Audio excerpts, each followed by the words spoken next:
Fala, meus amigos e minhas amigas, como é que vocês estão? Vocês estão bom? Hoje eu vou falar a respeito de dízimo. Por que eu vou falar a respeito de dízimo? Porque eu tenho uma discordância a respeito até da minha religião, da minha igreja.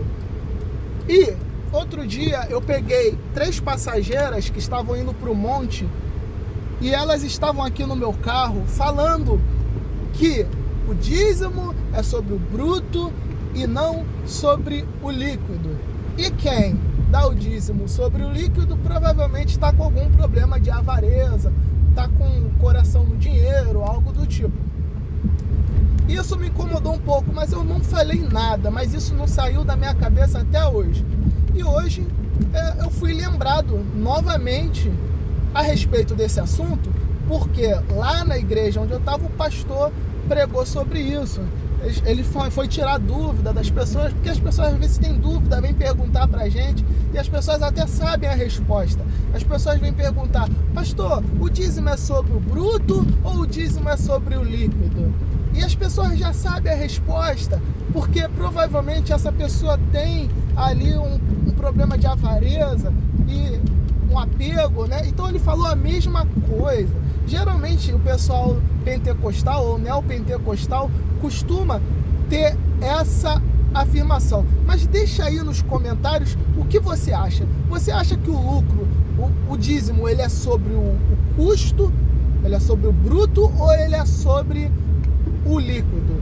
Responde aqui nos comentários, por favor. Na sua instituição, o que eles dizem? Bom, eu vou aqui voltar para a raiz. Como é que a gente volta para a raiz? A gente tem que ir lá onde foi criado o dízimo. O dízimo foi criado em Israel, para a nação de Israel, né? Inclusive, se você for falar sobre dízimo com algum judeu, ele vai dizer, aliás, se você pesquisar na Wikipédia judaica, vai dizer que o dízimo ele deve ser praticado em Israel enquanto o templo estiver de pé. Então, por que Israel, Tiago? A gente vive no período da graça, Israel já passou. Olha, se a gente vive no período da graça, o dízimo não é do período da graça, o dízimo é uma lei, né? Pensando assim, o dízimo, ele é desde Gênesis, há quem diga desde o Jardim do Éden, tá? Então, o pessoal da graça não aboliu o dízimo, né? Não abolimos o dízimo porque Pedro, Paulo davam o dízimo. Pois é, mas o templo estava de pé, né? Hoje em dia o templo não está mais de pé. O que os judeus vão falar? Os judeus vão dizer que o dízimo ele era para os sacerdotes, o sumo sacerdote, ele era para os levitas, era para as viúvas, era para os necessitados, né? E tinha até o dízimo para você próprio, né? Tinha o dízimo para você próprio. Aliás, era tudo alimento, tá? Não era dinheiro. Agora, não vamos entrar nessa parte tão extensa, tão pesada da parte judaica, porque senão você vai até ser mais radical ainda e eu não quero isso. Vamos falar sobre o básico. Os judeus, eles entendem que o dízimo, ele é sobre o líquido. E olha, isso é o judeu, tanto que crê ou que não crê em Jesus. A maioria vai dizer que o dízimo é sobre o líquido.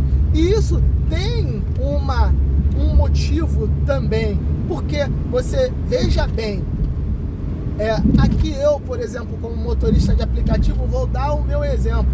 O governo federal já fez um estudo onde ele tirou combustível, ele tirou a depreciação do veículo, ele tirou manutenção, ele tirou taxa da Uber, todos os custos que nós temos para fazer uma viagem no aplicativo, e ele detectou que dos 100%, o motorista de aplicativo fica apenas com 25% para fazer as comprinhas dele, para ter os gastos, que é o que vai para o bolso dele, né?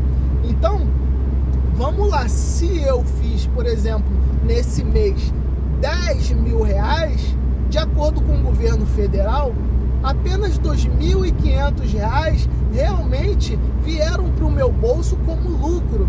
Então, veja bem, Se eu não sou uma pessoa que faz a separação das coisas certinho, se eu não separo o valor da depreciação, o valor do combustível, o valor do aluguel do carro, o valor da manutenção, o que vai acontecer?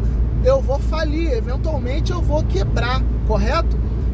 Mas se eu fiz a separação corretamente, então me sobrou ali 25%, ou seja, de R$10.000 me sobrou R$2.500. Agora, o que acontece se eu tiro o dízimo sobre o bruto? Se eu tiro o dízimo sobre o bruto, eu fiquei o seguinte: 10.000, 10%, R$1.000. R$1.000 menos R$2.500, que é o que realmente eu ganhei, vai ficar apenas R$1.500. Você vê, é um dízimo de mais de 30% do meu lucro, daquilo que vem para minha casa, entende?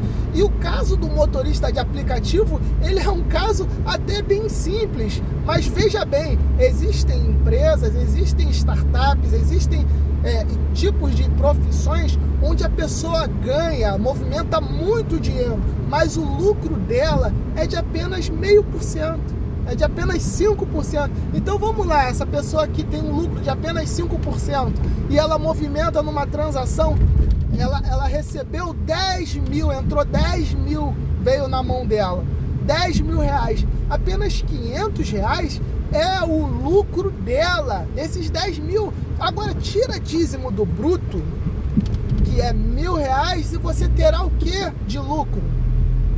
Você terá R$500 negativo. Então qualquer empresa, qualquer pessoa, qualquer empreendedor que investe e desse investimento ele tem menos de 10% de lucro, essa pessoa, quando for tirar o dízimo, não sobra nada. Aliás, às vezes ela vai ficar no negativo. Como é que é? Logo, não é possível que o dízimo seja sobre o bruto. O dízimo é sobre o líquido. Isso porque não seria justo. Deus é justo. Não tem como uma pessoa pagar mais dízimo do que a outra. Agora, se é sobre o lucro, aí sim, tá justo. Todo mundo paga exatamente a mesma coisa. 10%. Beleza? Você discorda? Refuta aí então. Com todo respeito. Você seja pastor, geralmente pastores pentecostais e neopentecostais têm essa afirmação. Escreva aí nos comentários como é na sua igreja, se paga sobre o bruto ou sobre o líquido. No mais, pessoal, não vamos brigar, é só uma opinião, são coisas que ninguém pergunta na igreja, e quando pergunta é sufocada por uma pressão psicológica, e aqui eu gostaria que as pessoas argumentassem a respeito. Um grande abraço e fica com Deus.